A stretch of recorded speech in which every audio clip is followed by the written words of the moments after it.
Guys, so this is what, like back in the 30s, Dr. Williams did Williams Flexion exercises when I first got out of school. No matter what was going on, you gave everybody the same exercises. So much better these days. So flexion feels good to you. I'm going to show you how to stretch into that. All right, you're going to pick one leg up. You're going to put your hands underneath your knee, and you're going to pull this knee to your chest.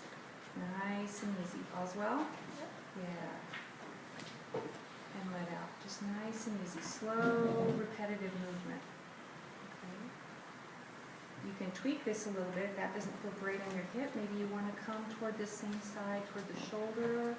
Maybe it feels better to come to the opposite shoulder. You can fiddle around with that and see what feels best to you. Okay? And this leg comes down. I usually do one leg at a time for starters. Repeat. Same thing on this side. Okay, so single knee to chest. Let's move on quickly to double knee to chest. Do you see how I kept one leg up? Just for stability issues. Now we go double knee. The knees can be apart or together, whatever feels good to her. How quickly do I move? Just let the tissues pay out just a little bit. Let the water content change a little bit. Maybe it feels good to bring your knees to the other opposite shoulder. Here, maybe it feels better to move this way a little bit. I don't like it here, but this feels good. I like this. That feels good to me. Okay, and then legs down one at a time. All right, can you get you on your hands and knees? Opposite of extension. If she has a directional preference that she likes flexion, okay, which she might. She's got a pretty nice spine right here, right? So let's just kind of tailbone, tuck your tailbone under. Is that okay? So let's go the opposite way.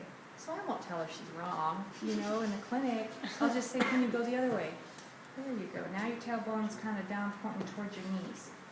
And now she starts down, you start to speak the same language. Repeated movement. Would I want to go from here to here? I don't have to.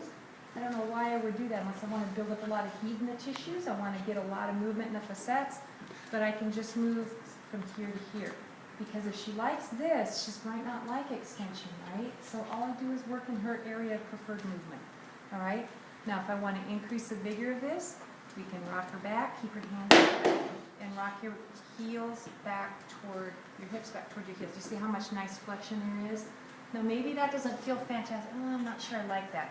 Okay, well what happens if you bring your hips over to the side just a little bit? Yeah, that feels better. Okay, or you can bring your hips over. And if it only feels good now, this is the answer to your question. If I'm here, relax your head down just a little bit. Am I if I'm over on this side, am I gapping right or left in a foraminal space?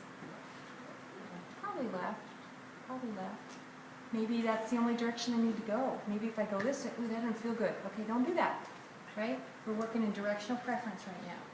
Would I give this to my 50-year-old guy that knees aren't very good and I'm kind of worried about a meniscus tear? Whew, I sure wouldn't have him do this because now I've got a little bit of rotation and a compression on the knee, right? So I've got to be careful when I've got to think about your age of your patient and how good their knees are and so on and so forth. Okay, so that's repeated flexion. Okay.